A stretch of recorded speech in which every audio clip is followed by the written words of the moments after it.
चंद्रोदय मंदिर के अध्यक्ष श्री चंचला पतिदास जी, अनंत वीरदास जी, केवल्य पतिदास जी और कृष्णदास जी आज के इस कार्यक्रम में उपस्थित भारतीय जनता पार्टी के हमारे सभी पदाधिकारीगण और उपस्थित सभी बहनों और भाइयों, भारतीय जनता पार्टी के राष्ट्रीय अध्यक्ष के रूप में निर्वाचन होने के उपरांत माननीय राष्ट्रीय अध्यक्ष जी का उत्तर प्रदेश में प्रथम आगमन है और वहां भी उनका आगमन योगेश्वर श्री कृष्ण की इस लीला भूमि वृंदावन से प्रारंभ हुआ है। मैं इस अवसर पर उत्तर प्रदेश के सभी कार्यकर्ताओं की ओर से, उत्तर प्रदेश की जनता जनार्दन की ओर से उनका हृदय से स्वागत करता हूं, अभिनंदन करता हूं। बहनों और भाइयों, हमारे राष्ट्रीय अध्यक्ष श्री नितिन नवीन जी एक युवा ऊर्जा के प्रतीक हैं। 5 बार बिहार विधानसभा में पाटलिपुत्र से विधायक के रूप में आप अपनी सेवाएं दे रहे हैं। भारतीय जनता पार्टी के संगठन के भी विभिन्न पदों का आपने ईमानदारी पूर्वक निर्वहन करने के उपरांत अब आदरणीय प्रधानमंत्री जी की प्रेरणा से, उनके मार्गदर्शन में भारतीय जनता पार्टी ने श्री नितिन नवीन जी को अपने राष्ट्रीय अध्यक्ष के रूप में एक नया दायित्व दिया है और उस नए दायित्व के उपरांत आज उनका एक प्रथम आगमन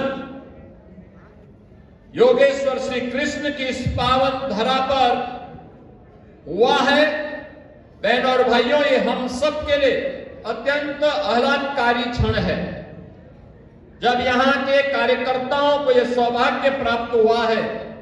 कि वे अपने राष्ट्रीय अध्यक्ष जी का यहां पर स्वागत कर सके, अभिनंदन कर सके। वैसे भी यह धरती ब्रजभूमि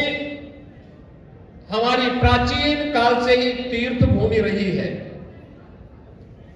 यहां मथुरा, वृंदावन, बरसाना, गोकुल, गोवर्धन, नंदगांव, बलदेव, ये सभी तीर्थ हजारों वर्षों से हर सनातन धर्मावलंबी के लिए एक नई प्रेरणा रही है। यहां के रज-रज में, यहां के कण-कण में श्री कृष्ण का, राधा रानी का और हजारों वर्षों की उस विरासत का अंश आज भी श्रद्धालुजन ढूंढता है, उसके साथ अपना तारतम्य स्थापित करने का प्रयास करता है।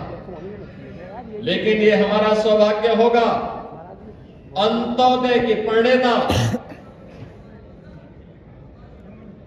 पंडित दीनदयाल उपाध्याय जी की भी पावन जन्मभूमि इसी मथुरा जनपद में पड़ती है। इसी मथुरा जनपद में उनकी पावन जन्मभूमि होने का सौभाग्य प्राप्त हुआ है और ब्रजभूमि भारत की आध्यात्मिक और सांस्कृतिक विरासत के साथ ही अब आदरणीय प्रधानमंत्री जी की प्रेरणा से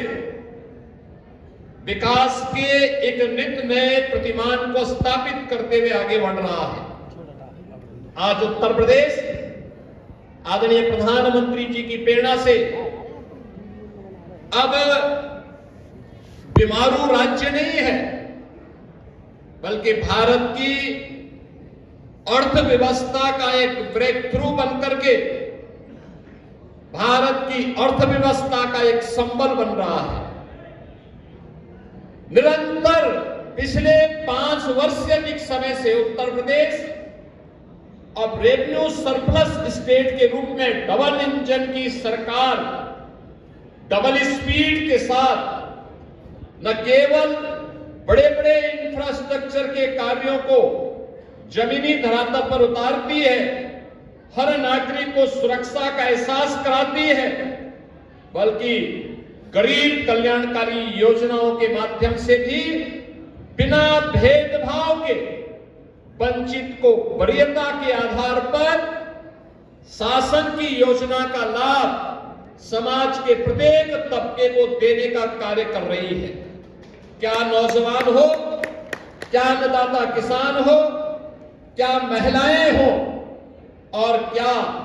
विरासत को सम्मान देने का कार्य या विकास की योजनाओं को बिना भेदभाव के गांव से लेकर के शहर तक प्रत्येक जगह प्रभावी ढंग से लागू करने का कार्य आज ये सब उत्तर प्रदेश के अंदर डबल इंजन की सरकार के माध्यम से देखने को, जानने को प्राप्त हो रहा है। अब उत्तर प्रदेश का नौजवान पहचान के लिए मोहताज नहीं है। देश के अंदर जहां कहीं भी जाता है अब वह कह सकता है कि मैं उत्तर प्रदेश का वासी हूं। हर व्यक्ति, सामने देखने वाला व्यक्ति भी गौरव की अनुभूति करता है। एक समय था जब उत्तर प्रदेश के सामने पहचान का संकट खड़ा किया गया था। एक समय था जब यहां की विरासत को लोग कोसने का काम करते थे, हमें अपमानित करने का काम करते थे। बीमारू राज्य होने के नाते लोगों का दृष्टिकोण हमारे बारे में भिन्न था। अब बीमारू नहीं, अब तो भारत की इकोनॉमी का ग्रोथ इंजन बनकर के उत्तर प्रदेश देश के विकास में अपना योगदान प्रभावी ढंग से दे रहा है।